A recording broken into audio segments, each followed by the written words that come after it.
Shining और बहुत ज़्यादा मात्रा में फ्लावर में, यानी ये 3 काम नर्सरी में इम्पोर्टेंट काम करना है दोस्तों। कम से कम खर्चे में, कम से कम बजट में अच्छी सफल मैरीगोल्ड की खेती आप कैसे कर सकते हैं, संपूर्ण जानकारी कवर करूंगी। आपको नर्सरी कैसे तैयार करनी है, कौन कौन से सीड अच्छे हैं, सीड सिलेक्शन आपको कैसे करना चाहिए, नर्सरी में कौन कौन सी डिजीज आ सकती हैं, डिजीज आए तो आपको क्या करना है, प्लांटेशन कैसे करना है, बेसल डोज में आपको क्या डालना चाहिए, पानी का मैनेजमेंट आपको कैसे रखना है प्लांटेशन के बाद। कहीं भी ऐसी प्रैक्टिकल जानकारी आपको कहीं नहीं मिलेगी। अगर आप इस सीज़न में कोई अच्छी प्रॉफिटेबल खेती करना चाह रहे हैं तो बहुत ही अच्छा ऑप्शन है कि इस टाइम आप मैरीगोल्ड की खेती करें। कैसे करना है संपूर्ण जानकारी कवर करूंगी, तो वीडियो के अंत तक जरूर बने रहें। बिना स्किप किए कंप्लीट वीडियो जरूर देखना है। नमस्कार दोस्तों, प्लीज़ चैनल को सब्सक्राइब जरूर करें, बेल आइकन को प्रेस करें, जिससे कि हमारे सारे लेटेस्ट अपडेट आप तक फटाफट पहुंचते रहें। मैरीगोल्ड की खेती के लिए दोस्तों सबसे पहले नर्सरी तैयार करनी होती है। नर्सरी आप तैयार कर सकते हैं 20 मई से 20 जून के बीच में। 20 दिन से 25 दिन, 30 दिन, मैक्सिमम 30 दिन में आपको प्लांटेशन करना होता है और फर्स्ट बारिश में प्लांटेशन करना होता है। तो आप इस अनुसार नर्सरी तैयार कीजिए कि फर्स्ट बारिश में आप प्लांटेशन कर सकें। मैंने 20 मई से 20 जून 1 महीने का गैप इसलिए दिया कि कहीं पे बारिश जल्दी आ जाती है और कहीं पे थोड़ा लेट आती है, मानसून थोड़ा लेट आता है। तो आप अपने एरिया वाइज देखिए कि बारिश लगभग 5-7 दिन अप डाउन हो सकता है, लेकिन आप ये देखिए कि मेरी नर्सरी कम से कम 20 दिन की हो जाए, बारिश आए तो 20 से 1 महीने के बीच में आप प्लांटेशन कर सकते हैं। तो इसलिए आप नर्सरी उसी अकॉर्डिंग आप तैयार कर लें। नर्सरी तैयार करने के लिए आपको सीड सिलेक्शन करना होता है। सबसे पहले आप इंडिया में कहीं पे भी दोस्तों 2 कंपनियों के सीड बताऊंगी जिनके रिजल्ट बहुत ही अच्छे हैं। हमने खुद ने इसके रिजल्ट देखे, फ्लावर साइज, शाइनिंग बहुत अच्छी आती है। फर्स्ट है किमको कंपनी और सेकंड है सकाटा। दोनों के ही बहुत ही अच्छे फ्लावर्स की साइज, शाइनिंग बहुत अच्छी आती है। किमको सीड की प्राइस की बात करूँ तो लगभग एक सीड का 1.5 रुपये की समथिंग प्राइस हो जाती है। 1.5 रुपये पर सीड के हिसाब से लगभग प्राइस होती है। 10,000 सीड का पैकेट आता है जो कि 16 से 18,000 के समथिंग आता है। प्राइस थोड़ी अप डाउन हो जाती है। सकाटा की सीड 1 रुपये पर सीड के हिसाब से कॉस्ट आपकी आएगी। तो आप देख लीजिए कि कौन सी कंपनी का आप सीड लगाना चाह रहे हैं। दोनों के ही फ्लावर साइज, शाइनिंग बहुत अच्छी आती है। उसके साथ ही दोनों में ही कलर ऑरेंज और येलो दोनों कलर आते हैं। तो दोनों में से आप कोई सी भी कंपनी के सीड ले सकते हैं। और फर्स्ट टाइम अगर आप खेती करने जा रहे हैं तो दोनों ही कंपनियों के आधी दूरी में आप दोनों ही कंपनियों के सीड लगा लें। दोनों के ही रिजल्ट अच्छे मिलते हैं। नर्सरी तैयार करने के लिए सबसे पहला काम होता है दोस्तों जगह आपको कैसे तैयार करनी है, क्यारियाँ बनानी है। बेड विधि से आपको नर्सरी तैयार नहीं करनी है। जैसे साइड में आप देख रहे हैं, क्यारियाँ बनाइए और लेवल चेक कीजिए, ये बहुत ही ज़रूरी होता है। क्यारियाँ बनाने के बाद में अच्छे से भिगोइए, उसकी मेड भी भीगनी चाहिए, नहीं तो आप पानी वगैरह देंगे तो नीचे बह के पानी आएगी और जो मेड के पास में सीड लगा हुआ है उस पर मिट्टी जाएगी तो सीड जर्मिनेट नहीं होगा। इसलिए आप मेड सहित पूरी क्यारी को अच्छे से भिगोना है। क्यारी का लेवल चेक करना है। ऐसे नहीं है कि कहीं पे पानी गड्ढा है तो वहाँ पे पानी ज़्यादा भरेगा, मिट्टी जाएगी तो सीड दब जाएंगे और जर्मिनेट नहीं होंगे। तो प्रॉपर आपको लेवल करना है। उसके बाद में आपको सीड लगाने के लिए, जैसे आप साइड में देख रहे हैं कि प्रॉपर उससे वी शेप में आप कोई लकड़ी लेंगे तो ज़्यादा बेटर रहेगा कि आप इस तरीके से लाइन बना लेंगे तो एक प्रॉपर लाइन में सीड लगेंगे।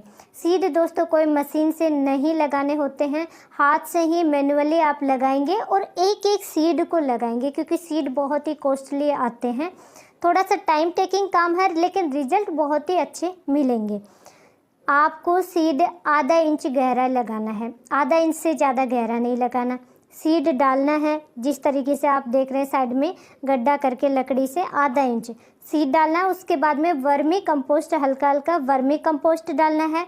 उसके बाद में आप मिट्टी से लेवल कर दीजिए और इस तरीके से आप सीड लगाएंगे तो सीड जर्मिनेशन बहुत ही अच्छा जाएगा। इवन कि 95 से अबव भी सीड जर्मिनेशन चला जाता है। और सीड लगाने के बाद में फर्स्ट पानी दोस्तों आपको किसी भी नल से या किसी से भी नहीं देना है, सिर्फ और सिर्फ झारे से आप पानी देंगे, ताकि जो वर्मी कंपोस्ट है या सीड लगाने के बाद में आपने मिट्टी से अच्छे से कवर किया है तो वो एक जगह पर फिक्स हो जाएगा, इधर उधर मिट्टी बह के नहीं जाएगी। तो फर्स्ट पानी आपको झारे से देना है अच्छे से।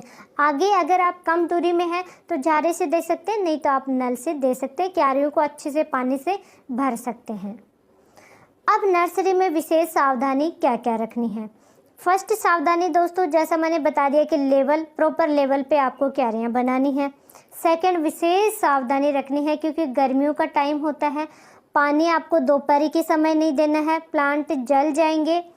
सेकंड कि नाइट में या इवनिंग में पानी नहीं देना है, सिर्फ और सिर्फ अर्ली मॉर्निंग आप पानी दे दीजिए। ज़्यादा धूप होने से पहले आप सुबह ही पानी दे दें, डेली सुबह पानी देंगे। इवनिंग में अगर आप पानी देंगे तो नाइट में कोई इंसेक्ट होता है जो मिट्टी के अंदर ही अंदर चलता है, ये गर्मियों में बहुत ज़्यादा प्रॉब्लम आती है और आपकी नर्सरी एक दिन में ही पूरी नर्सरी ख़राब कर सकता है। इसलिए इवनिंग में आप पानी नहीं देंगे, सिर्फ और सिर्फ मॉर्निंग में पानी देंगे। और नर्सरी में इम्पोर्टेंट काम करना है दोस्तों, जैसे ही कंप्लीट सीड जर्मिनेट हो जाए उस टाइम आपके नर्सरी में डंपिंग ऑफ की डिजीज आ सकती है। डंपिंग ऑफ चाहे आए या ना आए, कोई डिजीज नहीं है, बिल्कुल स्वस्थ नर्सरी है, तब भी आपको रेडोमिल गोल्ड का ड्रेंचिंग करना है। रेडोमिल जो कि मेटल एक्सिल और मैनकोजेब का कॉम्बिनेशन आता है, 1 से 1.5 ग्राम पर लीटर के हिसाब से घोल तैयार करके आप ड्रेंचिंग करेंगे। और ड्रेंचिंग भी दोस्तों आपको झारे से करना है। पहले आप नर्सरी में सुबह सुबह पानी दे दीजिए, उसके बाद में आप झारे से रेडोमिल गोल्ड की ड्रेंचिंग कर दीजिए। और बहुत ही अच्छे से हर रूट तक पहुंचना चाहिए फंगिसाइड। बहुत अच्छा फंगिसाइड है, रिजल्ट बहुत अच्छा आता है। आप प्रिवेंटिव भी ड्रेंचिंग कर सकते हैं, डिजीज है तो अभी आप इसी की आप ड्रेंचिंग करेंगे। बेड बनाने से पहले आपको बेसल डोज डालना है, खेत की तैयारी करके और फिर बेसल डोज आपको डालना है। बेसल डोज में 25 से 30 केजी यूरिया लेना है, इसके साथ में आपको एसएसपी लेना है 50 केजी और 10 केजी आप सल्फ़र ले लें। अगर एसएसपी यूज नहीं कर रहे हैं तो 30 केजी आप डीएपी ले लें प्लस 10 केजी सल्फ़र ले लें। यूरिया आपको डीएपी के साथ में लेने की ज़रूरत नहीं है क्योंकि डीएपी में भी नाइट्रोजन आता है, इसलिए डीएपी के साथ में और कुछ नहीं लेंगे, सिर्फ सल्फ़र लेंगे। लेकिन बेस्ट रहेगा कि आप एसएसपी ही यूज करें और हो सके तो आप पहले अपने प्लॉट में अच्छे से खाद वगैरह भी डाल दें तो और भी अच्छा रिजल्ट देखने को मिलेगा। फिर इनकी डोज आप कम कर सकते हैं। अब इसके बाद में दोस्तों नर्सरी तैयारी के साथ साथ में आपको करना है बेड प्रिपरेशन। आप बेड विधि से भी कर सकते हैं और जैसा साइड में देख रहे हैं कि राजस्थान हरियाणा में इस विधि से करते हैं, तो इस विधि से अगर आप करेंगे तो वायर वगैरह जो लगाते हैं कि प्लांट गिरे नहीं, उसका खर्चा आपका बच जाएगा। खूड़ बनाना इसको बोलते हैं, खूड़ बना करके भी आप कर सकते हैं। इसमें फ़ायदा ये होता है कि एक तो वायर का खर्चा बच जाता है, सेकंड आप स्प्रिंकलर से भी सिंचाई कर सकते हैं और ड्रिप विधि से भी खेती कर सकते हैं। और दोस्तों खूड़ बना करके ये करते हैं तो जैसे ही प्लांटेशन कर देंगे, प्लांटेशन के बाद में ये लेवल पे करते हैं तो ये गड्ढा साइड में जो होता है जहाँ पे प्लांट आप लगा रहे हैं ये भर जाएगा, तो उससे प्लांट गिरने के चांसेस नहीं होते हैं, प्लांट आपके गिरेंगे नहीं। और फर्स्ट बारिश जैसे ही हो जाए या फिर नर्सरी 25 दिन की हो जाए, मैक्सिमम आप 30 दिन की हो सकती है, 20 से 25 दिन की नर्सरी हो जाए तब प्लांटेशन करना है।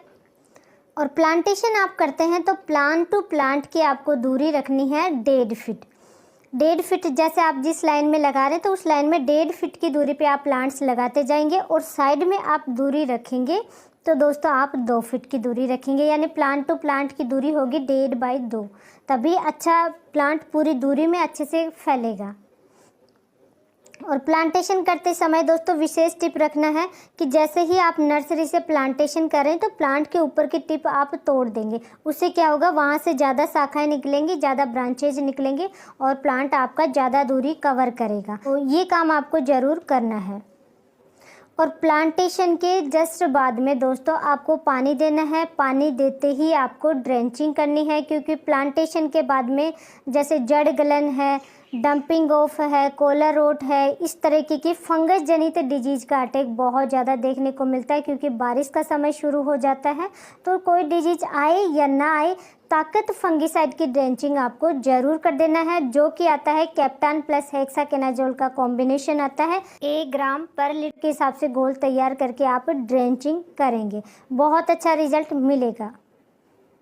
और फर्टिगेशन शेड्यूल की बात करूँ तो दोस्तों प्लांटेशन के बाद में फर्स्ट पानी के साथ में कोई फर्टिलाइज़र नहीं देना है, क्योंकि बेसल डोज वगैरह में ऑलरेडी इतने फर्टिलाइज़र यूज कर चुके हैं। सेकंड पानी के साथ में आपको चलाना है 5 kg urea plus 2 kg zinc पर एकड़ के हिसाब से आपको चलाने हैं। पानी के साथ में आप चला सकते हैं, ड्रिप से या जैसे भी आप सिंचाई कर रहे हैं तो आप चला दें।